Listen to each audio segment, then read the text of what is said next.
¿Vieron esa historia cuando Heidegger vino a México? Y llegó, lo llevaron a una tortillería y entonces la señora le dijo, no hay más allá. Ah, es una tontería. No, lo que quiero decir es que esta frase que parece muy inocente, que es las matemáticas son un pensamiento, es un enunciado anti-heideggeriano. Ahí viene el punto. Ahora sí, les voy a mostrar mis dos pilares, o mi pilar y mi Adriana, no, mis dos pilares epistemológicos de mi investigación. Y es una subversión heideggeriana y una subversión platónica. Va, ¿qué es una subversión? Una subversión, no lo voy a explicar aquí, es un cuarto de vuelta. No es una revolución, es un cuarto de vuelta. Nada más 90 grados. 180 grados nos llevan al otro lado. 360 grados es una revolución, das una vuelta completa y llegas al mismo lugar. Lacan lo plantea así, es un pensamiento matemático, su idea política. Políticamente 90 grados descentra, y es la idea de los cuatro discursos. Los cuatro discursos dan solamente un cuarto de vuelta, y es mucho más potente un cuarto de vuelta en términos políticos. Es una chulada, Fíjense cómo matemáticas tiene que ver con política. Para descentrar a un analizante, simplemente se necesita un cuarto de vuelta, no 180 porque uno se opone, no 360 porque uno vuelve al mismo lugar, con 90 graditos. Además me super cagan estas palabras, subvirtió. Matemáticamente subvertir son 90 grados, ya está. ¿Va? Un cuarto de vuelta, una torsión. ¿Qué es la banda de Möbius? Una semitorsión. Con eso tienes, ¿va? La estructura topológica de los cuatro discursos es una banda de Möbius. ¿Sí? O sea que las matemáticas son un pensamiento. ¿Quién dice que las matemáticas no son un pensamiento? Heidegger. Porque Heidegger hace la siguiente ecuación. Las matemáticas son igual a la ciencia y la ciencia es igual a metafísica. ¿Qué es metafísica? La metafísica es una ontologización. ¿Qué es la ontologización? Es el olvido de la pregunta que interroga por el ser. Ya, pinche Carlos, no te vayas metonímicamente. ¿Qué es el olvido de la pregunta que interroga por el ser? Que cada vez que tú te preguntas por el ser, respondes con un ente, con una cosa. Les estoy dando la clave de lectura del retorno a Freud, o Función y campo de la palabra y el lenguaje. Función y campo de la palabra y el lenguaje es el texto fundador del retorno a Freud, es decir, del Lacan, del lacanismo, por decirlo así. Ya no del Lacan psiquiátrico. ¿Qué significa eso? Vamos por puntos. ¿Qué significa que cada vez que te preguntes por el ser respondas con un ente? Es decir, que hagas metafísica, que olvides la pregunta que interroga por el ser. Que cuando los griegos se preguntaban por el ser, respondían con un ente. La physis, el agua, la tierra, el fuego, las matemáticas, pero las matemáticas como contenido. ¿Va? Cuando vienen los cristianos en la Edad Media, cuando se preguntaban por el ser, respondían con un ente, con una cosa que se llamaba Dios. Todo era Dios, pero como cosa. Estaba identificado. Cuando vienen los modernos, vuelven a identificar. Cuando se preguntan por el ser, responden con una doble ontologización, que está vista en Descartes y en Hegel. ¿Qué es el ser? La razón. ¿Y dónde está la razón? En el cerebro, en la mente. Es decir, que la gran metafísica de nuestros tiempos es la psicología. Véanlo. Es que cuando nos preguntamos por el ser, por la angustia es un proceso neurofísico. La angustia es un existenciario para Heidegger. ¿Qué significa un existenciario? Que abre la posibilidad de cambiar tu ser. El aburrimiento, el insomnio, son experiencias que nos encuentran con la apertura del ser y que nos angustian muchísimo. ¿Y qué va a decir las neurociencias? Van a ontologizar al ser, va a decir que hay un proceso así, así. Neurotransmisores. Están ontologizando. ¿Qué es lo que hace Lacan? Cada que nos preguntemos por el ser, de lo inconsciente, no vamos a identificarlo, no son neuronas, no es mente. ¿Cuál es la solución que da Heidegger para no identificar al ser? Para que cada vez que nos preguntemos por el ser no lo identifiquemos, no lo pensemos como una cosa. ¿Saben cuál? La poesía. Ahora sí tienen la clave.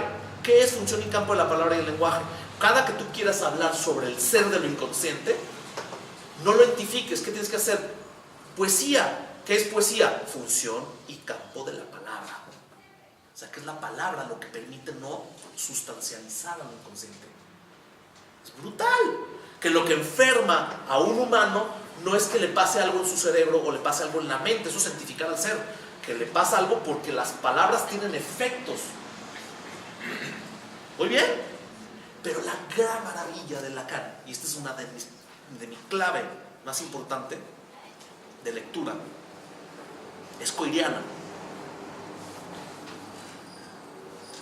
Para Lacan, perdón, para Heidegger, las ciencias son por excelencia la identificación del ser. Para Lacan no. Para Lacan, el núcleo de las ciencias son las matemáticas porque es coiriano. Entonces, las matemáticas son otra forma de hablar del ser de lo inconsciente sin identificarlo. Es brutal. O sea que para Heidegger simplemente es el lenguaje, la poesía, bla, bla, bla, lo que permite hablar del ser, de cualquier ser sin identificarlo. Para Lacan, sí es la poesía, función y campo de la palabra y el lenguaje, pero justamente en ese escrito, función y campo de la palabra y el lenguaje, encuentra una alternativa no excluyente. Existe la poesía, que es función y campo de la palabra y el lenguaje, para no identificar lo inconsciente, pero también las matemáticas. Y es ahí donde introduce a nuestro amigo el toro. Introduce la figura del toro como un anillo que está hecho de otros anillos, etcétera, etcétera. Entonces las matemáticas piensan sin identificar. Otra cosa es que cuando las matemáticas, que es un pensamiento no identificado, se le liga al capitalismo, en ese momento se convierte en metafísica. Pero eso es otro asunto bien complicado. ¿Vamos bien hasta aquí? Primera subversión es un Heidegger matematizado con Coiré. Pero vamos a hablar del Platón. Ese es otro problema. O sea, apenas les expliqué un pilar. Ahora va el otro pilar. Hay una subversión de Platón. ¿Qué hizo Platón con los poetas? Los expulsó de la República por el punto de la imitación. Seducen. Es un punto político. En la República los expulsa porque solamente seducen, pero no producen efectos de verdad. La poesía no produce verdades. Pero esta expulsión, y ahí tenemos que discutir con Alfredo Edelstein,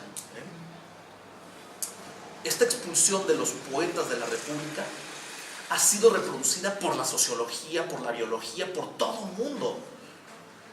Y el único que los recibe y los acoge en una nueva república, que es la República del Psicoanálisis, es Lacan. Lacan repatria a los poetas porque piensa que los poetas piensan por medio de ficciones. Entonces, platoniza a Heidegger, Lacan, y heideggerianiza a Platón. ¿Cómo repatria a los poetas en la República del Psicoanálisis Lacan? Por medio de Jacobson, por medio de los lingüistas. Pero no cualquier manera, porque la lingüística de alguna manera está matematizada, está formalizada. Lo va a reintroducir a partir de la función poética en Jacobson, que es la idea de la langue. Un pequeño resumen de esto, y vamos a pasar directamente a esto, sobre todo para llegar a uno de los puntos centrales de mi investigación. Tengo que decirles que llevo 10 años en esto. Y de esos 10 años solamente 5 escribiendo. El resultado fueron 500 páginas. Me quedan solamente 10 páginas para las conclusiones y se acabó. Las conclusiones ya las tengo, pero ya es como cuando uno atraviesa todo el Atlántico y ya ve la playa y dice, no, ya, un poco estoy así.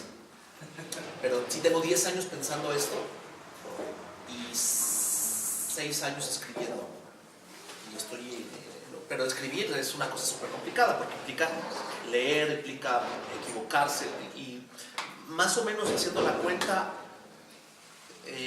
cada 10 páginas implica 2 libros y 15 artículos. Entonces, imagínense lo que concentra todo eso. Y de la idea hay una parte muy triste porque después de todo eso uno aprende 10 cosas, 10 cositas chiquititas. Después de tanto libro y todo eso. Pero esas cosas dan mucho entusiasmo. Para mí haber encontrado esto que yo les decía de una subversión en Heidegger y una subversión en Platón, para mí fue muy interesante. Sobre todo porque cuando uno va avanzando en la escritura y va sacando las consecuencias de esa escritura, porque no crean que uno piensa y luego escribe. Uno escribe y de pronto empieza a pensar otras cosas cuando escribe. Es bien importante esta cuestión de la escritura. Las matemáticas funcionan por medio de lo escrito. Es un ir más allá de las palabras sin mística, que es algo que he estado diciendo. Pero por ejemplo, esta idea de la repatriación de los poetas a la tierra del psicoanálisis es una idea muy reciente. O esta idea de la numericidad se me ocurrió hace un año. Ya no la introduje en la redacción de la tesis. La tesis es el reporte que uno hace después de la investigación. O al mismo tiempo, para no contradecir lo que acabo de decir, muchas veces la propia escritura va produciendo resultados que uno no esperaba. Piénsenlo, cuando ustedes van a hacer un trabajo y empiezan a escribir, de pronto en el encadenamiento de escritura se les ocurren cosas que no se les hubieran ocurrido de otra manera. Un poco para decirlo, que es un insight muy interesante. ¿Qué es lo imaginario? Lo imaginario es pensar, y es bien torpe lo imaginario, es pensar que está el pensamiento y luego uno habla. Pero piénsenlo. Fui a una clase sobre psicoanálisis y marxismo y estaba re buena. Bueno, ¿y qué dijo? En lo imaginario todo está muy bien, que esa es la trampa de la pachequeada, o de las drogas, que uno piensa que tiene las grandes ideas, pero a ver, dime de qué trata. Tienes que simbolizar, y la primera simbolización es hablar. Por eso, para mí, dar conferencias, dar clases, me ayuda a pasar de lo imaginario a lo simbólico. Es una primera simbolización. La segunda simbolización es tomar notas. Otra simbolización es hablar con nosotros. Y si no te aclaras a ti, no simbolizas. No es que no tengas la cosa dentro y luego lo saques. Es una topología muy tonta esa, muy torpe, para decirlo claramente. Y el nivel más refinado de simbolización es la escritura. Pocos. Lo voy a decir feo. Desconfíen un poco de los psicoanalistas que no escriben.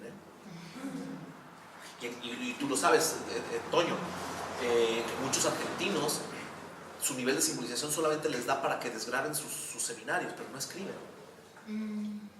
Podríamos incluir... Nosotros decíamos alguna vez en San Luis, ¿no?, que escribían muchos y otros ya eran muchas grabaciones. Son desgrabaciones, entonces ponen a sus lacayos o a sus propios analizantes a que les desgraben sus seminarios. No escriben. Es que eso resulta fácil ya no volverse a cuestionar incluso lo que ellos mismos estaban planteando. Pero entonces la calidad, la cualidad de lo que piensan depende del nivel de simbolización, y la escritura es el más refinado.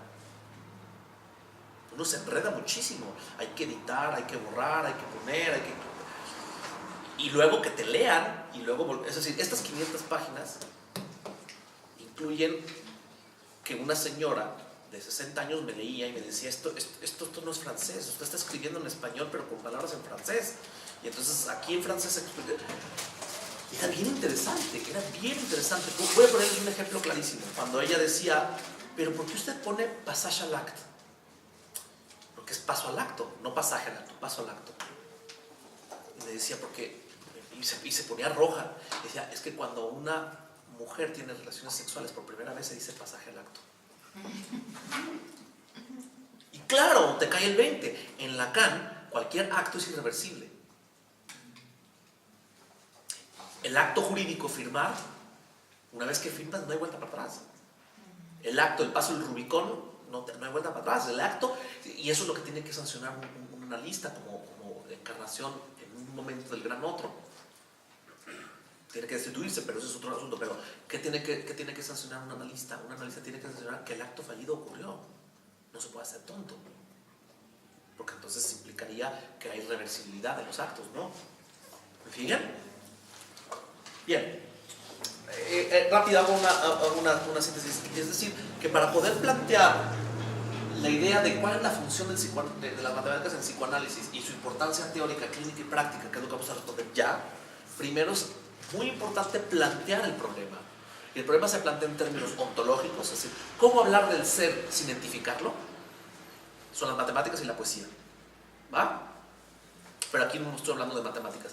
Quise ser provocador con esta idea de ¿cómo le puse la vigorosa poesía de las matemáticas? Porque poesía en griego viene de poem.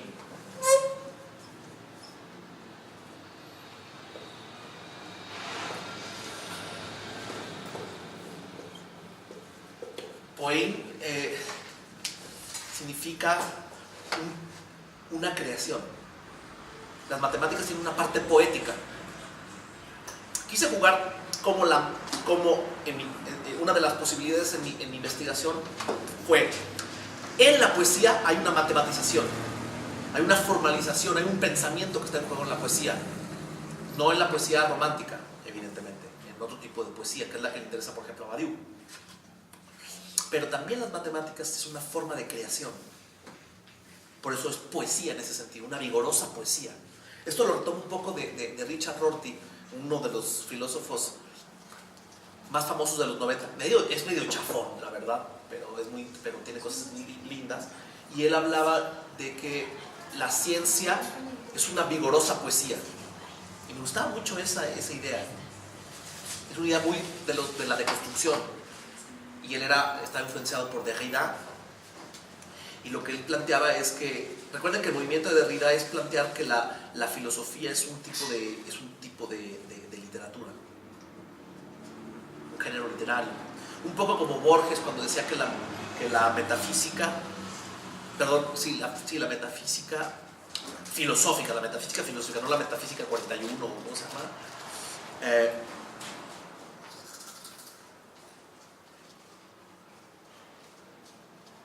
Era un género de la literatura fantástica. Bueno, quise proponer esta idea de que en las matemáticas hay creación en el punto del impas. Ese es uno de los insights básicos, que es en el punto del impas, que uno tiene que crear el cero en el impas de la aritmética.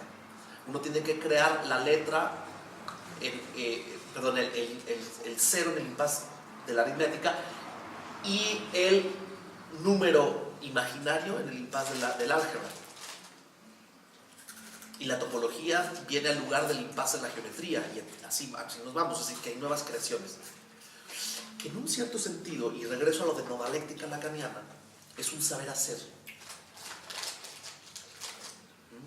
Voy a regresar a ese punto. Bien. Entonces, tengo que plantear una ontología, una epistemología, cómo conocemos lo que conocemos, dar rigurosidad, y vemos que hay efectos éticos, políticos de las matemáticas.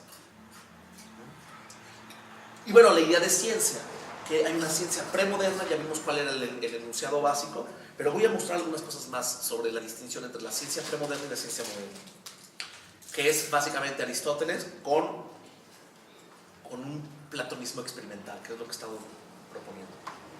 En Aristóteles hay experiencia.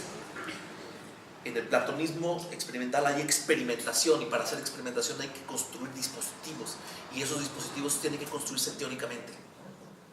Para crear un experimento, es decir, en el laboratorio, en un telescopio, un microscopio, se necesita tecnología, pero la tecnología no es únicamente identificación del ser como Heidegger. La tecnología tiene que ser pensada teóricamente para poder dar fácticos o contrafácticos, pero no es experimentación sin nada, como en Aristóteles, ¿me siguen? ¿Cuál es el acelerador de partículas de los psicoanalistas? ¿Cuál es la tomografía de emisión por positrones en el psicoanálisis? ¿Cuál es el dispositivo ¿Cuál es nuestra celda fotoeléctrica? El diván. Ustedes dicen, ay, pero es una pinche oficina ahí, nomás con un puto diván ahí. No, teóricamente implica que el paciente y el analista están fuera del campo escópico. Y no es poca cosa. Que a lo mejor Freud lo encontró como el burro que tocó la flauta es una cosa, pero que se tenga que teorizar es otra cosa. ¿Me siguen? Es decir, que en el psicoanálisis no hay experiencia, hay experimentación, y eso implica un dispositivo y que se tiene que construir teóricamente. Y si ustedes no pueden dar cuenta de qué implica el diván, y qué implica el pago, y qué implica cuando el analizante se levanta y uno puede hacer una intervención allí, no han entendido que ese es nuestro acelerador de partículas. ¿Se mira o no se mira al paciente? Depende de cómo está la cuestión de la mirada escópica. Si una paciente, un problema fundamental es que fue gozada como objeto a partir de la mirada del padre, entonces el analista cuando saluda volteando a ver otro lado. Si el problema fundamental de un analizante es que en su vida le dijeron que nada era gratis, una de las intervenciones es decirle, esta sesión es gratis. Y a ver qué hace con eso. Siempre tiene una dimensión de apuesta, como en toda experimentación. ¿Qué significa una dimensión de apuesta? Uno no apuesta a lo tonto. Uno más o menos tiene ciertas coordenadas de cómo funciona el pago, cuál es la relación con la mirada, con las palabras que uno dice. Uno apuesta y en retrospectiva sabe si fue buena la intervención o no. ¿Me siguen? Pero ese es nuestro dispositivo. O sea que no es una experiencia, sino una experimentación con dispositivos como aceleradores de partículas. Muy bien, ¿se entiende la idea? En Aristóteles hay lenguaje natural y en el platonismo experimental hay lenguaje de la naturaleza, que es interrogar a la naturaleza con estructuras. En Aristóteles hay interpretación del que busca el sentido y en el platonismo experimental hay formalización.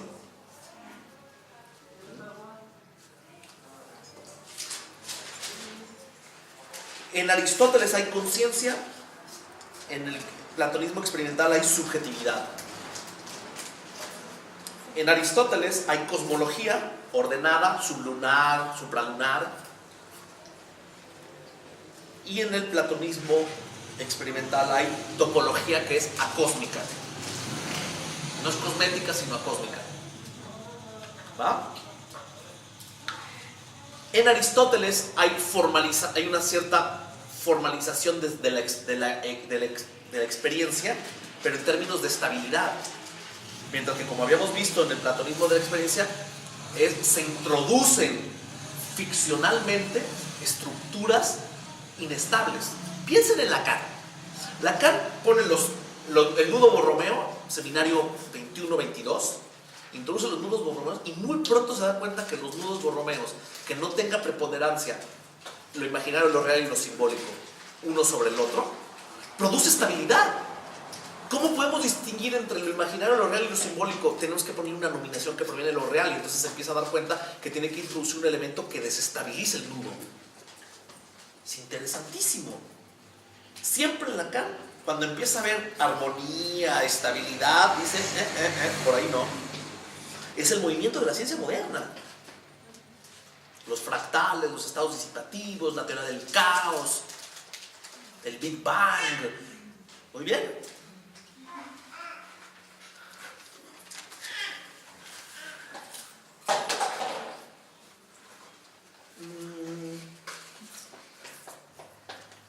Bueno, creo que hasta ahí yo pararía en la primera parte, en la parte de la ontología, la epistemología y la ciencia. Estoy hablando de la ciencia moderna, y en ese sentido, ahora sí vamos a decirlo claramente. Creo que no he dicho esta frase,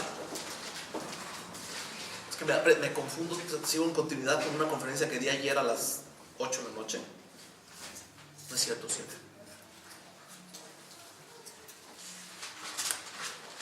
Cuando Lacan le hacen esta mala jugada y lo sacan desde el hospital de Santana, Althusser lo invita a la École Normale Supérieure, y para dar clases ahí su seminario tenía que hacer un reporte al final del año escolar, y este reporte son unas actas y hacía 2 páginas. Esos del seminario 11 al 15 son una chulada, léanlas. No se van a evitar el seminario 11, 12, 13, 14 y 15, pero van a encontrar cosas maravillosas que no están en el seminario. Tiene que ver con el poder de la escritura.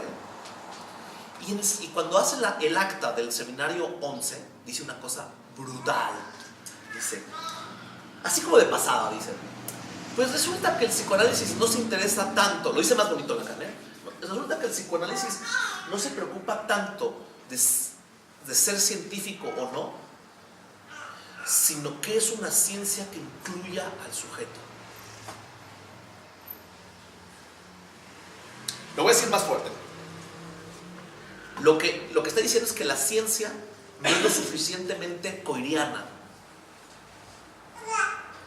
y que para que sea más radical la ciencia, la física, la química, el propio Zizek lo dice, el propio Zizek dice, los problemas que se encuentran en los límites de la ciencia, en la física cuántica, en la teoría de la relatividad especial, si utilizaran la epistemología lacaniana, si pensaran en estructuras inestables, bla, bla, bla, podrían encontrar mejores formas de pensar esos efectos paradójicos que hay en la ciencia. Cuando tú te acercas a lo más micro o a lo más macro, te vas a empezar a encontrar con impases. Y que si tú utilizas esta idea de la formalización que se encuentra con el impas y toda la idea de los semblantes que están incrustados en la naturaleza, va a ser mucho más interesante. Es decir, nuevamente, no se trata tanto de si el psicoanálisis es una ciencia o no, sino que es una ciencia que incluya la ciencia coreana, es decir, que incluya al sujeto, es decir, que incluya al goce, es decir, que incluya a la barra del gran otro. Vamos a decirlo claramente. ¿Qué es la ecología? Es pensar que la naturaleza no está barrada, no está dividida. Hay que pensar la naturaleza como dividida, es decir, los cocodrilos arrancan brazos, los terremotos matan gente. Entonces, pensar la naturaleza sin tratar de taparle el ojo al gran otro, al macho, ¿no? Como decimos en México. Entonces, ¿qué es una ciencia que incluya al sujeto dividido? Que incluya los semblantes, que incluya la cuestión del goce como una economía marxista. Súper interesante. Eso haría más científica la ciencia en términos de modernidad. ¿Se entiende ahora sí? Es Coiré quien da la idea entonces de qué es la ciencia moderna, y que el psicoanálisis lo que hace es llevar hasta las últimas consecuencias esa cientificidad. ¿Sí? Bien. Les voy a pasar unas tablas que más o menos les va a dar una idea de qué es lo que trabajé. ¿Esta es la calle principal de Fresnillo? De las principales. Ya. Porque por el tráfico. Por el ruido. ¿Quieres que cierre la ventana? No, está bien. Como tiembla. Ey, y no está tan tranquila. Está en francés, me van a disculpar, pero casi se lee igual que en español. No. Ahorita les explico qué son todas esas tablas, ¿sí?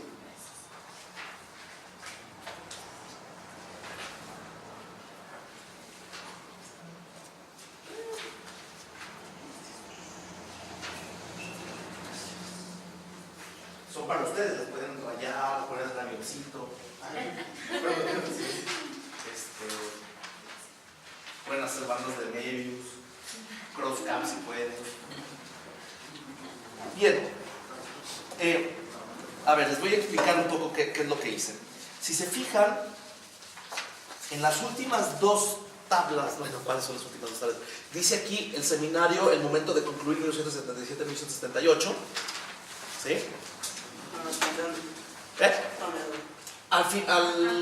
Sí. Y luego del otro lado dice seminario la transferencia en su disparidad subjetiva, su pretendida situación y sus excursiones técnicas. Ese es el nombre completo del seminario 8. Bien, si se fijan, vamos a este del seminario 8, 1960-1961. Lo que yo hice es leí todos los seminarios de Lacan y encontré todas las referencias matemáticas. Por lo menos las que pude, implícitas o explícitas. Hice este tipo de tablas. Puse objeto y sujeto. Sujeto en francés, sujet significa tema, ¿sí? Que además es todo un asunto para leer sujeto dividido, es un tema dividido. Bueno, ya lo veremos. Y entonces ahí pongo qué tema o qué objeto. Lógica, topología, matemáticas, esquemas, cosmología, autores, otros objetos o temas matemáticos y matemas, escrituras algebraicas o algoritmos. Entonces lo que hago es qué implicación, relevancia, trato o uso psicoanalítico tiene en esa cuestión lógica o esa cuestión topológica o esa cuestión matemática, etcétera, etcétera. ¿Me siguen? Y las sesiones, las clases en que Lacan habló de eso. ¿Va? Entonces, por ejemplo, tenemos que en el seminario 8 hay el silogismo en Sócrates, o en la topología, el tiempo en el sentido topológico. En matemáticas, por ejemplo,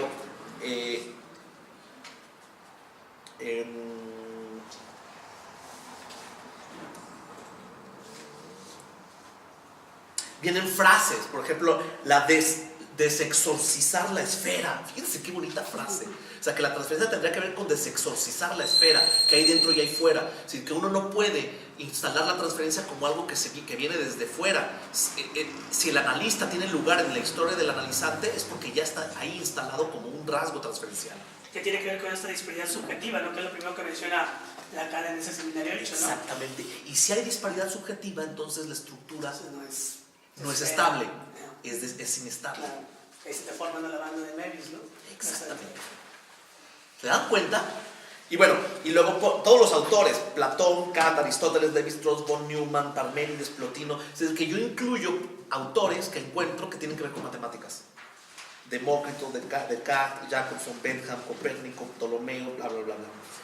Y luego pongo ciertas escrituras algebraicas que están ahí en juego. Bueno, hice eso, si le dan la vuelta también en el momento de concluir, porque puse ese momento de concluir, que es el último seminario. Después dicen que está el seminario 26, pero ya no es seminario, es topología y el tiempo. Se supone que ahí hizo un corte, Lacan, hay toda una cuestión ahí interpretativa. Pero, ¿por qué pongo esto? Porque la hipótesis de muchos lacanianos es que Lacan, bueno, las matemáticas eran una cosa por ahí de ladito, y a veces utilizaba metáforas, y bueno, pero si no, bueno, sí, ya me demostraste, Carlos, que el seminario 8 está atascado de matemáticas, y en el 15 y en el 17, pero el último Lacan se va por la poesía y no tiene nada que ver con las matemáticas. 1978, y vean todas las referencias matemáticas. Hay referencias a la lógica, a la matemática, a la topología, a los esquemas, a contar, y todos los autores: Popper, Pierre Souris, Descartes, Newman, Cantor, Milner. Y del otro lado tenemos hasta escrituras algorítmicas, algebraicas y matemas. O sea, que si alguien me dice que renunció a los matemas, ahí están los matemas. ¿Va? ¿Por qué escogiste, perdón, bueno, entiendo el último seminario, pero el 8, ¿por qué lo escogiste? ¿Por qué lo escogiste el 21? Escogí el 8 porque es uno de los que tienen menos referencias matemáticas. Si les pongo el 12, ¡pah! Si les pongo el 21, ¡pah! ¿Cuáles son los más interesantes matemáticamente? El 9, el 19, el 21 son impresionantemente matemáticos. ¿9? ¿Qué más? Ya verás. El 9 y el 19 son brutales. Pero además hay muchas. Tardaría, si doy una clase de un mes para poder explicar todo lo que implica. Es súper interesante. Que por cierto, 9 y 21 no están publicados por Miguel. Son los. Ajá. Sí. 19 hace poco. Sí, es curioso porque están publicados del 1 al 11, y justamente el 9, que es el más matemático, porque ahí hay un vuelco. Hay un vuelco muy interesante, porque es cuando empieza a utilizar topología de superficies directamente. Ahí, por cierto, en el seminario, déjame decirles, es una cosa muy bonita. He dado 2 veces conferencias sobre eso. Hay una frase maravillosa, súper bonita, y ahorita voy con las matemáticas, súper bonita en Lacan, en el seminario 9, que dice: el psicoanalista, no lo dice directamente, se puede deducir, pero el psicoanalista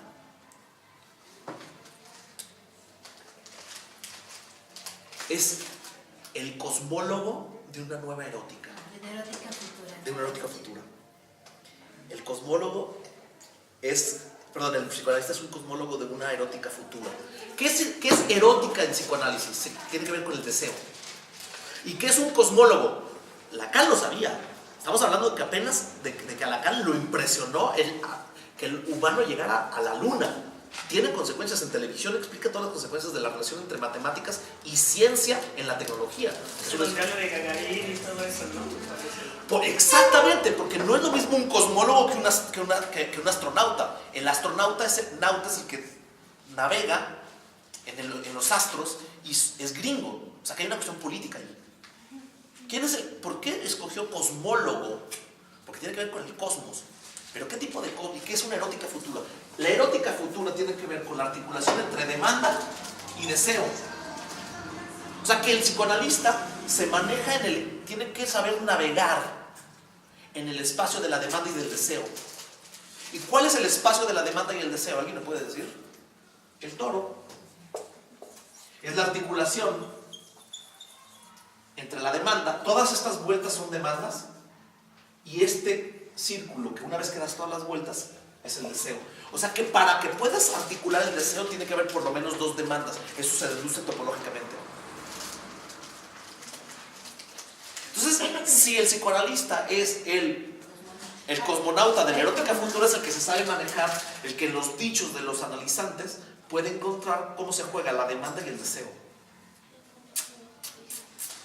Perdón, y la frase termina diciendo esto: el psicoanalista es el cosmonauta de una erótica futura y dice soluciones artesanales. Tiene que ver con el nudo, con los nudos, no con el nudo, sino con los nudos. Que el cambio a la topología de nudos y a la poesía que se juega en la topología de nudos, se juegan la cuestión de tejer. Y tejer es una artesanía. Tiene que ver con soluciones artesanales, caso por caso. ¿Me siguen? Ahorita vamos a ver, se va a poner bien linda la cosa. Bueno, ya eso. Es otro de mis frases que está en el top 10 de Lacan. Bien. Entonces hice toda una serie de tablas y esos son mis datos en bruto. Y después de ahí empiezo a hacer una interpretación. Y de todas esas tablas encontré que hay 5 objetos matemáticos. Los diagramas, las formalizaciones, los objetos matemáticos, los matemas y la numericidad. La numericidad no la trabajé aquí. Es algo que yo deduje. Hay gente que desacredita mucho a la escuela eslovena. A Mladen Dolar, a Alenka Supancic o a Zizek. Zizek es realmente un payaso. En ese sentido es una super performance.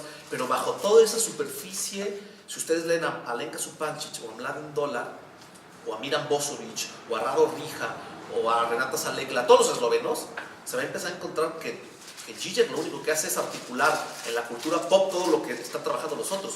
Pero encontrar ahí, uno se encuentra con unas cosas interesantísimas que tienen que ver con la numericidad. Hay una frase de Zizek que dice: el buen hegeliano sabe contar más de 3. En los últimos seminarios Lacan empieza a hablar de saber contar. Para saber ser psicoanalista hay que saber contar. ¿Qué significa saber contar? ¿Qué es un poco la numericidad? La numericidad significa que no hay nada del orden del 1 en psicoanálisis. Si hay un 1, ese 1 es un 1 bífido, que siempre separa todo en 2.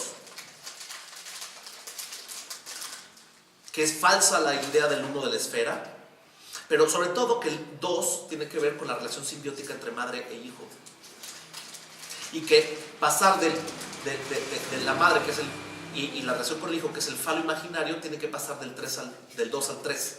Es decir, que es la introducción del nombre del padre, pero que después también tiene que ver con el complejo de castración, y entonces hablamos del paso del 3 al 4.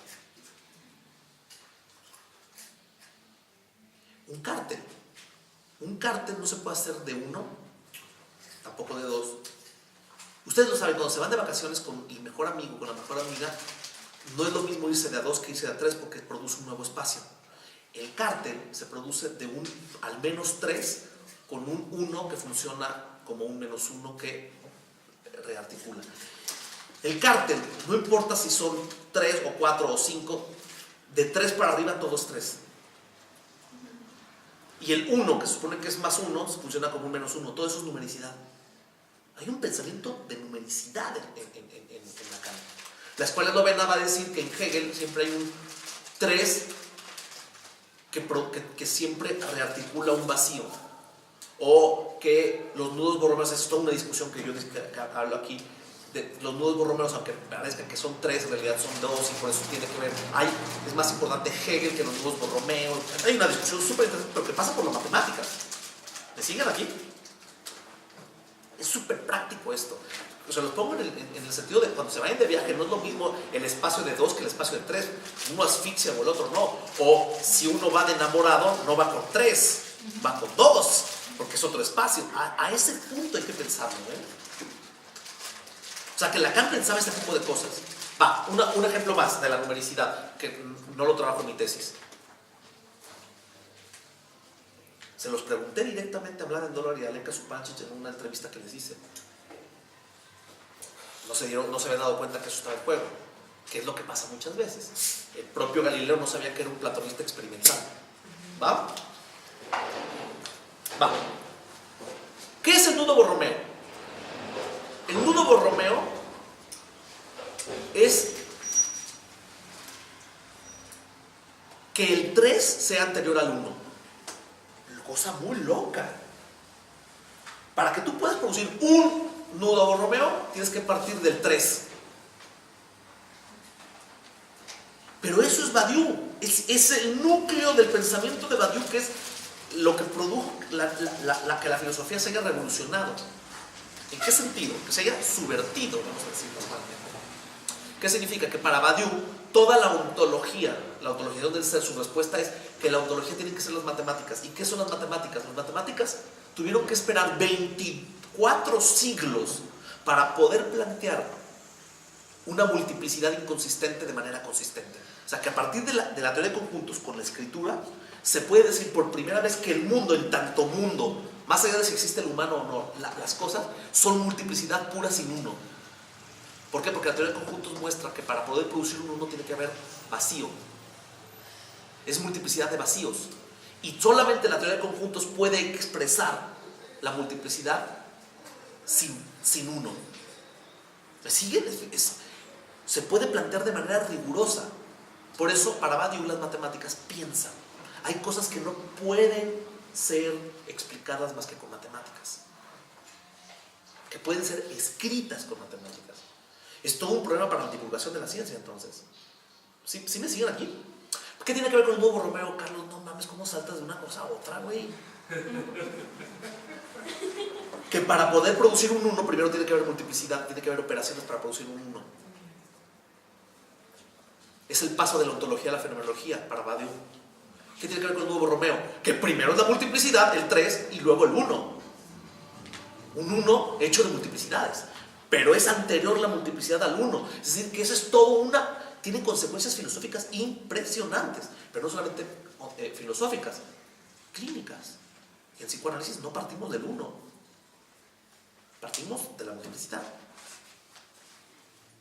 Todo eso, el cártel, el 2, el 3, todo ese tipo de cosas, todo ese tipo de reflexiones, o todo ese tipo de pensamiento numérico, el 1, el 2, el 3, por ejemplo, en Badiou, el amor acontecimental es un 2 que nunca puede ser colapsado en un 1. ¿Qué es traicionar el acontecimiento amoroso? ¿Es la fusión en el 1? ¿Es el 2 complementario? ¿O es el 3 de olvidar el amor por los hijos? Hay un pensamiento de numericidad. Para Badiou, los 4 grandes acontecimientos son el arte, la ciencia, la política y el amor. Y todos tienen que ver con un pensamiento numérico. Por ejemplo, el arte tiene que ver con el paso de lo infinito a lo finito.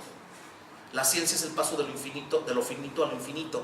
Entonces empieza a haber todo un pensamiento de numericidad también en Badiou, porque es un gran lector de Lacan. Muy bien. Eso es la numericidad. Y van a encontrar eso en Lacan. ¿Va? Ahora, ¿qué es los diagramas, las formalizaciones? Déjenme decir una cosa antes. Si se fijan, no van a aprender mucho el día de hoy en términos de contenido. anécdotas, chistes, majaderías que digo, sí. Pero, ¿qué es lo que van a poder aprender el día de hoy? Aprender de Asir claves para leer a Lacan. ¿Cómo leer a Lacan en clave matemática? Entonces, lo que les voy a enseñar aquí es, cuando ustedes lean a Lacan, ver que todo eso está en juego. Eso es lo que les quiero transmitir. Y cómo eso que está en juego va a servir para la teoría de la clínica y la práctica. ¿Por qué? Porque va a desontologizar, porque da rigurosidad científica, porque despsicologiza. Vamos a decirlo claramente. De una vez me voy hasta el final. ¿Para qué sirven las matemáticas en Lacan? Lo digo de una vez, pero no se va a entender mucho todavía. Para desbiologizar, para desmitificar, para desromantizar, para despsicologizar el psicoanálisis. ¿Y para qué sirve eso? Porque es un proyecto negativo, Carlos. Es casi una teología negativa, lo que no es psicología, no es biología, no es... Es la rigurosidad del pensamiento no ontológico.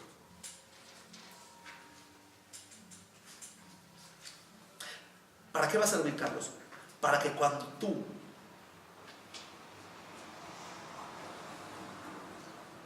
te preguntes específicamente, tiene que ver con, ¿para qué armas todo un acelerador de partículas si simplemente vas a experimentar con una cosita chiquitita? Bueno, eso es lo que nos pasa a nosotros. Tienes que construir una serie de cosas para una intervención chiquitita. ¿Y cuál es esa intervención chiquitita? Señora, no, el Ritalin que le quiere dar a su hijo no es para las neuronas. El Ritalin que le quiere dar a su hijo es por el vínculo que tiene usted con su hijo. El Ritalin es para usted, no para el niño.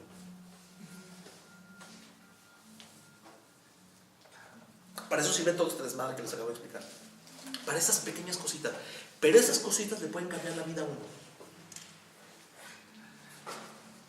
¿Se dan cuenta?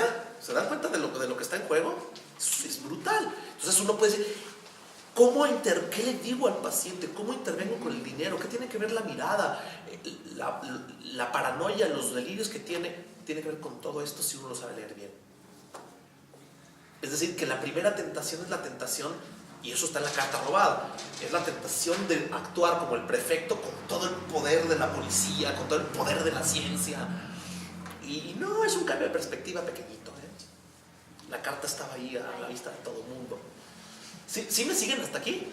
Para eso sirven las matemáticas, para construir unos aparatos gigantescos y hacer una intervención chiquitita. Pero que esa intervención chiquitita, y son muchas intervenciones chiquititas, transforman la economía del goce en alguien, o el saber arreglárselas con su división. Muy bien. El policía busca donde sabe que va a encontrar supuestamente, ¿no? No busca en otro lugar inesperado que de lo que estás hablando. Exactamente. Y voy a regresar a la biología. A Lacan lo que le interesaba de la biología, que es lo que les decía, son las cosas más extrañas de la biología. Voy a poner un ejemplo. Este lo utiliza un psicoanalista que se llama Darren Lieder, que es uno de los psicoanalistas que más me interesan leer. Además, con un apellido de ese tamaño, uno tendría que ser psicoanalista. O sea, Darren Lieder. Darren Lieder tiene un libro que se llama El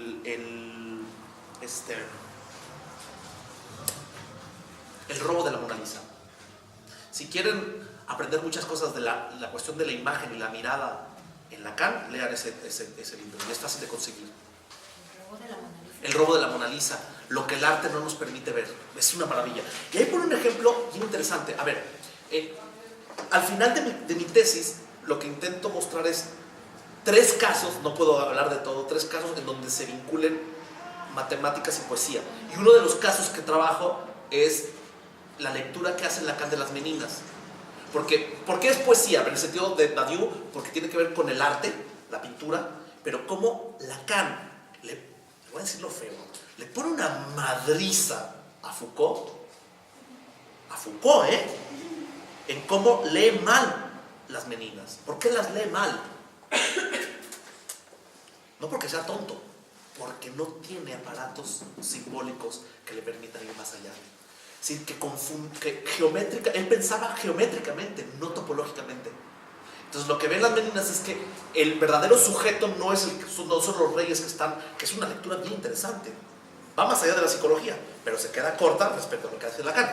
No son los reyes que están en la pintura atrás el sujeto que cuando tú lo ves, tú estás en posición de los reyes reflejándote ahí, porque tú piensas, Foucault, que un cuadro es un espejo. Y incurres en ese error porque en realidad lo estás leyendo geométricamente. Pero si lo lees topológicamente, un cuadro no es un espejo, un cuadro es una pantalla. Y cuando metes la pantalla, te vas a tener que hacer cargo de que los humanos tenemos que introducir los semblantes para leer algo. ¿Se acuerdan de esta anécdota que cuenta Lacan de los pintores griegos, en donde uno era un concurso a ver quién era más chingón, casi como de chiste de Pepito, quién era más chingón, y entonces uno pinta tan chingón que pinta unas uvas y luego vienen los pájaros, pinta, y entonces la gente no sabe qué va a pintar, y entonces recorre una cortinita, a ver, ahora sí, el pintor, a ver, ¿qué pintó? Y recorre una cortinita, y entonces salen unas uvas preciosas, y vienen los pájaros y se las quieren comer, pero se empiezan a golpear. O sea, que es tan chingón que engaña a los pájaros. Es bien interesante porque toda la ciencia psicoanálisis, la ciencia de los espejismos, es cómo hacemos con el engaño los psicoanalistas. Si pensamos que es espejo, si el engaño pasa por el espejo, es una cosa, pero si el engaño pasa por la pantalla, es otra cosa. Y es lo que está diciendo Foucault, ¿se entiende? No leyó como perspectiva, ahorita les digo qué pasó con el segundo, por qué le ganó el segundo, ahorita van a ver, el segundo pintor. Cuando Lacan dice, si tú tuvieras un mínimo de educación matemática, te darías cuenta que por la perspectiva de los reyes no pueden estar, que tú no puedes estar en la perspectiva de los reyes. Entonces, ¿por qué da esa impresión? ¿Por qué los humanos nos organizamos, nos orientamos por imágenes? Por falsedades y por mentiras. ¿Por qué nos seducen? Porque hay que entender que eso se puede leer por medio de la topología del cross-cap. Y entonces la topología del cross-cap te puede mostrar cómo, para que se organice un cuadro, tiene que haber la sustracción de un objeto. Y entonces te da otra forma de relacionarte con el engaño, de relacionarte con el cuadro, que no es un espejo, que es una pantalla, etcétera, etcétera. A ver, ¿qué diferencia podríamos poner entre una pantalla y un espejo? Porque finalmente hay un reflejo de algo en las dos cosas. Uno, que el objeto A no es especularizable, entonces no puede entrar dentro del espejo, pero la topología sí. ¿Pero qué tiene que ver eso? Recorre la cortinita, se ven las uvas y llegan los pájaros y le dice entonces voltea a ver al otro pintor y le dice, ¿cómo viste, cabrón? Entonces le dice el otro pintor, bueno, recorre la cortinita del mío. Y cuando quiere recorrer la cortinita, se da cuenta que está pintada. O sea que el objeto A y la cuestión de la mirada en la pantalla implica suponer que hay un más allá. La condición humana de Magritte. También la condición humana de Magritte, que lo tienes ahí en tu casa.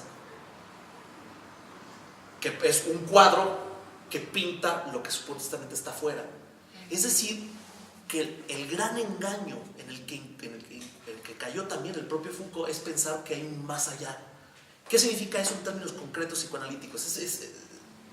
Disculpen que le haga todo esto, pero es que el gran engaño es hacer suponer a alguien que existe un más allá, cuando todo es inmanente. Es pensar que el inconsciente está más allá. Cuando el impas, es decir, piénsenlo matemáticamente, el impas no implica que hay un más allá, implica que hay un más acá con el cual te tienes que hacer cargo. Es muy complejo, pero ahorita lo dejo así como... Si no, los voy a empezar a aburrir. Mejor vamos a cosas más es súper complejo. Es el caso que más trabajo me costó. Trabajé la formalización del mito, el mito como formación poética y la formalización en Lévi-Strauss. Y luego trabajé los nudos y la poesía, y trabajé las medidas, pero se me costó un trabajalal. No sé si de lo que estás hablando también acá de fondo tenga que ver con esa introducción del narcisismo que hace Freud, el narciso que tiene que aceptar que no puede llegar al semejante y se queda fusionado como una flor, mientras que Lacan mete la alteridad. No sé si también fue en ese sentido, ¿no? el pintor de las uvas y con la cortinita, ¿no? La cortinita al meter la alteridad. Sí. No sé si por ahí. Sí. Si uno empieza a avanzar en Lacan, se empieza a dar cuenta que cada vez le va dando vueltas a los mismos casos, a los mismos asuntos, pero siempre que le da una vuelta, encuentras algo nuevo. Esto es muy interesante porque en psicoanálisis no tenemos la idea de progreso, sino de cómo cada vez que rodeamos nuevamente al agujero, nos encontramos con una propiedad nueva del agujero. Para decirlo en términos mucho más deleuzianos, cada vez que uno hace una repetición produce una diferencia. Lacan dice, ¿no?, que él siempre dice lo mismo, ¿no? Pero no significa que no sea nuevo lo que dice. Exactamente. ¿Sí se fijan? Y tiene que ver con la transferencia. Pero bueno, ya no me meto ahí. Tiene que ver con pero sí, rápido. Tiene que ver con la transferencia porque la transferencia, lo que uno hace inmanentemente es como analista, desde la posición que ocupa en la propia novela familiar del neurótico, el analizante lo pone en ese lugar. El analista no interpreta la transferencia porque si no se descoloca de ese lugar que le permitirá incidir desde dentro de su propia novela familiar, que en el intento de repetición produzca una diferencia. Tengo algunos pacientes, por ejemplo, algunos pacientes, su relación con su mamá o con su papá pasa por WhatsApp. El papá o la mamá le están mandando mensajes, y ese paciente curiosamente es el que para arreglar las sesiones siempre manda mensajes por WhatsApp.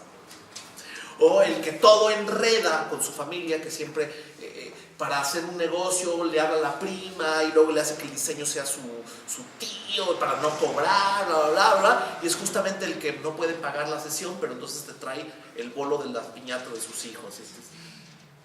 ¿Qué haces? ¿Interpretas eso? ¿Usted está haciendo lo mismo que...? No, lo que haces es, cuando haya el kairos, se abra la posibilidad de una repetición en acto. Lo que hace el analista es, sabiendo esa economía, cómo se mueve, lo que hace es intentar modificar en esa repetición, producir una pequeña diferencia que cambie la estructura del sujeto. ¿Quieren que ponga un ejemplo claro? El que les había dicho hace rato, el paciente que no puede tener hijos porque en su casa la mamá escribía todo lo que se había gastado de dinero en su vida, desde pañales hasta la educación, y le decía que nada en la vida era gratis. Y no podía tener un hijo, y ¿qué creen que hacía? Gastaba dinerales para tener un hijo, porque nada en la vida es gratis. Hasta que la analista le dice, va a pagar, y le dice la analista, esta sesión es gratis. Somos más cabrones que la silla vacía, ¿eh? ¿Por qué? Porque la silla vacía es muy imaginaria. Pero cuando intenta el paciente repetir la misma historia y el analista produce una pequeña diferencia en el punto de la repetición, impacta la estructura, que es más real que la realidad, porque la realidad está construida del imaginario. Y aquí impactas en la silla vacía de lo simbólico. Esta sesión es gratis. ¿Y qué dijo el paciente? ¿Qué efecto tuvo? Intentó pagar la siguiente sesión y la analista le dijo, yo le dije que es gratis, y pues se le vino el mundo encima, que es un encuentro con lo real. Lo real es lo imposible, pero no es lo real. Lo real no es lo imposible que no ocurre, lo real es lo imposible que sí ocurre. En su mundo simbólico no existía la posibilidad de algo gratuito. ¿Qué es lo que introduce el analista en el momento de la repetición? La diferencia que lo hace encontrarse con su real. Hay algo gratuito en la vida. Pero no es lo mismo que se lo diga, hombre, pero hay algo gratuito en la vida. Actuarlo, no en términos teatrales, actuarlo en lo real. Lo que introduce su imposible ahí. Es la tiqué, de la que habla Lacan en el seminario 11. ¿Sí sigo bien o no? O sea, es un tipo de intervención, hay muchas, pero un tipo de intervención es en el punto de la repetición del autómato, se puede leer, pero es un kairos, o sea, para eso sirve todo esto, para crear unas construcciones enormes y en un pedacito haces una intervención de ese tamaño, chiquitita, pero es brutal. No es el efecto mariposa, es un imaginario. ¿Sí muy bien hasta aquí? Sí. Me voy a ir muy a prisa, porque me quedan 45 minutos. Tampoco ya no se las cosas. Voy a tratar de hablar de esto, y qué diferencias hay, y qué implica, y todo esto. Pero tengo que decir una cosa más. Cuando uno piensa matemáticas y psicoanálisis, generalmente piensa matema, nudos borromeos y el grafo del deseo. Pero está como medio fetichizado, ¿se dan cuenta? Son como cosas que nos atraen, dices, qué chido, el grafo del deseo se ve bien complejo. Casi todos entramos por ahí, con las matemáticas. O el nudo borromeo, órale, ¿no? O los matemas, pinches escrituras extrañas, ¿no? En S1, que se S2, S... ¿ah? Decía Gabriel Meraz, los lacanitos, ¿no? Ah. Así lleva la presentación del Fred, dijo, ay, los lacanitos. Refiriéndose a ese tipo de modernización de Lacan, como que, ay, qué padre, ¿no? Pero lo que yo voy a mostrarles es que el pensamiento matemático en Lacan es más profundo que eso. Que estamos fetichizando eso. Ahora, ¿qué significa eso? O sea, que vamos a pasar a algo más. Ya les mostré lo que es la numercidad, y la numercidad no tiene nada, o sea, sí tiene que ver, pero no está directamente relacionado con el matema, con el nudo borromeo o con el grafo del deseo. Está en juego, pero no es evidente. ¿Va? ¿Qué es un diagrama? Es una palabra que yo rescaté. No existe en Lacan. Lacan nunca dice diagrama. Hasta donde yo sé, nunca dice diagrama. O sea, que eso es una aportación mía. Que la encontré al leer a Lacan en inglés. Porque Derrida y otros dicen que son diagramas. El diagrama del deseo. Y dije, qué raro que hablen de diagrama. Hasta que investigué.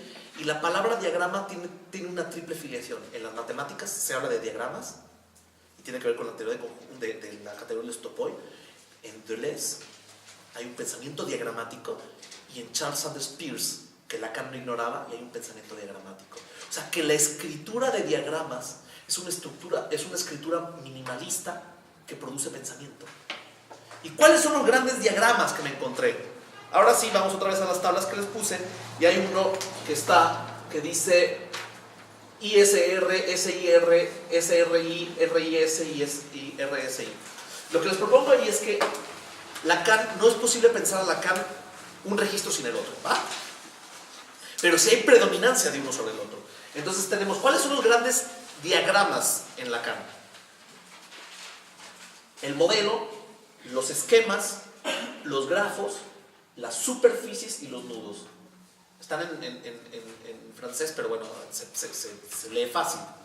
Modelos, esquemas, grafos, superficies y nudos. Entonces, en los modelos, la predominancia es imaginario, luego lo simbólico y luego lo real. Y luego los esquemas es más simbólico que imaginario, pero en segundo lugar es lo imaginario. Y luego los grafos, pasamos entre lo simbólico y lo real, porque ya en el segundo piso el grafo del deseo, y luego imaginario. Y en cambio las superficies son entre lo real y lo imaginario, y luego lo simbólico. Y en los nudos, justamente tendría que haber puesto ahí, en los nudos es RSI, pero en el nudo borromeo tendría que poner el nudo, porque no es posible poner uno sobre el otro, ¿va? Es un poco una organización que yo hice, pero es falso en un punto, porque no hay progreso en psicoanálisis, sino que uno puede ver que en cierto momento el seminario 10 regresa al esquema óptico y puede dar cuenta del objeto A, porque no es especularizable. El objeto A se puede dar cuenta en términos de pantalla, pero no en términos de espejo.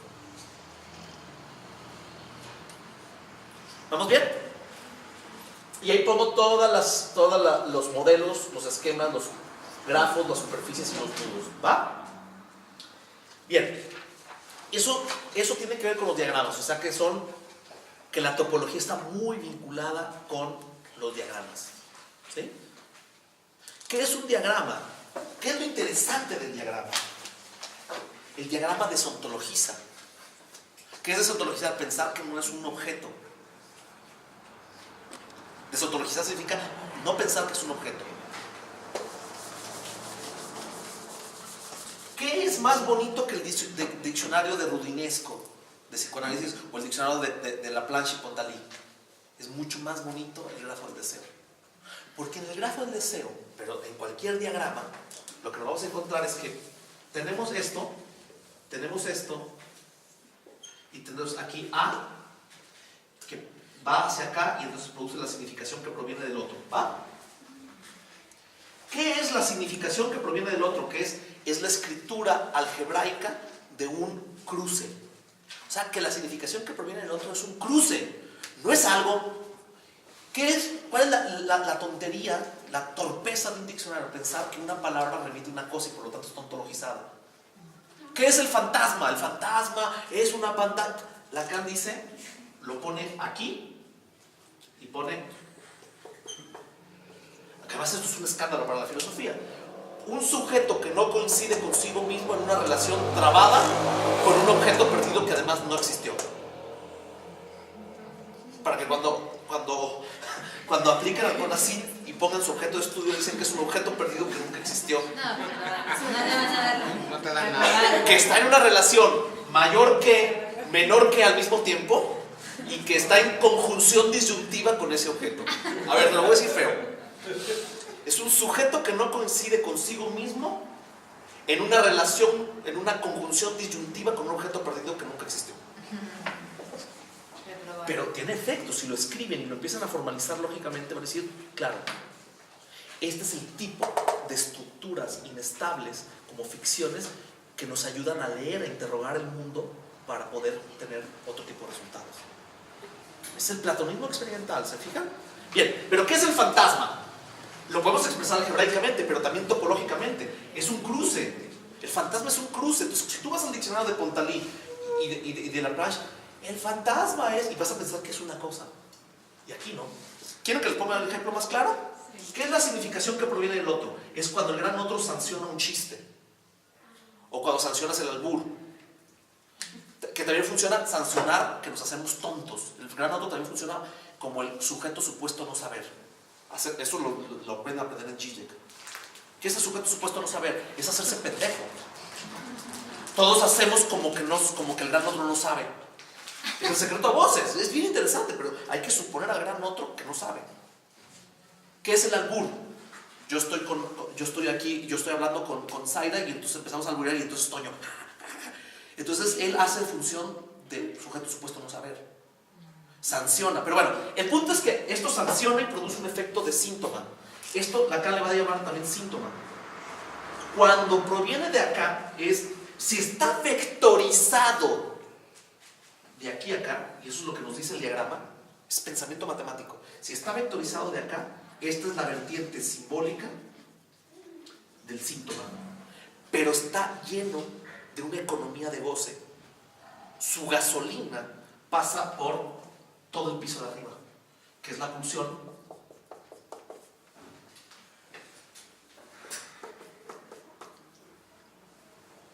Entonces, si nosotros vectorizamos de acá, ¿qué es ese A? Es la significación que proviene de taparle la falta al otro, y entonces nos damos cuenta que es toda la economía libidinal, y el síntoma tiene una vertiente simbólica y una vertiente libidinal. Entonces no es lo mismo ese A desde acá vectorizado que acá. Y lo mismo pueden encontrar todas estas cuestiones en el grafo. Eso no lo van a encontrar nunca en un diccionario. O sea que los diagramas posibilitan articular la sincronía con la diacronía sin achatar. Vamos a decirlo claramente. ¿Qué es la parte más fuerte? Podemos distinguir otra cosa. La diferencia entre Aristóteles y el platonismo experimental es que el platonismo experimental reintroduce la dimensión del tiempo y por lo tanto la dimensión de la muerte. ¿Qué es el tiempo lógico y el acerto de certidumbre anticipada? Es el tiempo lógico. O sea que Lacan reintroduce otra vez la temporalidad, cosa inaudita para el aristotelismo. ¿Qué es lo que hace el grafo del deseo? El grafo del deseo es una presentación sincrónica que nos da posibilidades, pero también diacrónica. Cuando pasas del primer grafo del deseo al segundo, es el que voy. Y por eso Lacan lo presenta en términos. Vamos a decirlo claramente. El grafo del deseo, si lo tienen en una sola presentación, un pantallazo, ¡paz!, te posibilita pensar cosas. Pero si también lo piensas diacrónicamente, te da otras posibilidades. No es ni lo uno ni lo otro, sino son dos posibilidades que no se pueden unir. Por eso el grafo es topológico también, ¿no? O sea, la topología no son objetitos, la botella, sino que el grafo también es topológico. También el modelo tiene una dimensión topológica, pero que solamente es revelada en retrospectiva. Por eso Lacan no es progresivo. Es decir, que cuando tú lees a Lacan desde los nudos, la carta robada te da otras posibilidades. ¿Me siguen? Y también hay que decirlo claramente. No cometan la torpeza, bueno, la van a hacer, pero ¿cómo se los anuncio? Traten de no cometer la torpeza de hacer una cosmovisión. ¿Qué significa hacer una cosmovisión? ¿Cómo podemos traducir el esquema óptico con el grafo del deseo y el grafo del deseo con las fórmulas de la situación? Son aparatos de escritura fragmentarios que te posibilitan leer una cosa pero no otra. No se superan, O sea que uno puede pensar el esquema óptico desde los nudos borromeos, pero no superado. Si tú lees con clave borromeica el modelo, te da otras posibilidades, pero no son asumibles uno con el otro. Eso significa tener una cosmovisión. ¿Me siguen? O sea que los diagramas es un pensamiento porque está vectorizado, porque hay una dimensión topológica ahí. Por eso pongo al lado de los modelos la topología, por eso los pongo en un continuo. ¿Me siguen? Me pueden criticar, pueden hacer lo que sea, pero esa es mi conclusión, que es la que llegué, los acomodé de esa manera por eso. ¿Sí? Bueno, las formalizaciones. Esto es todo un tema. Todo un tema. Y todavía no llegamos a los matemas, que es otro pedote. ¿Qué es una formalización y por qué se formaliza en el psicoanálisis? Porque no hay experiencia inocente, no hay una experiencia directa con la realidad.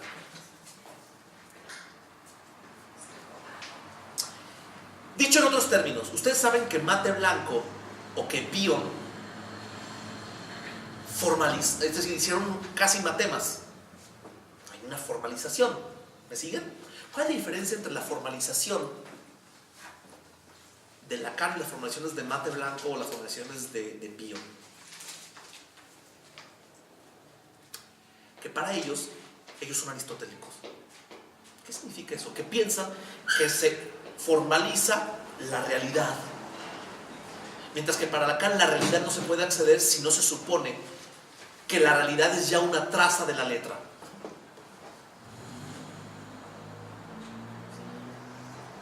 Es decir, que cuando dice Lacan que lo inconsciente está estructurado como un lenguaje, significa que ya lo inconsciente está formalizado de una manera, está escrito.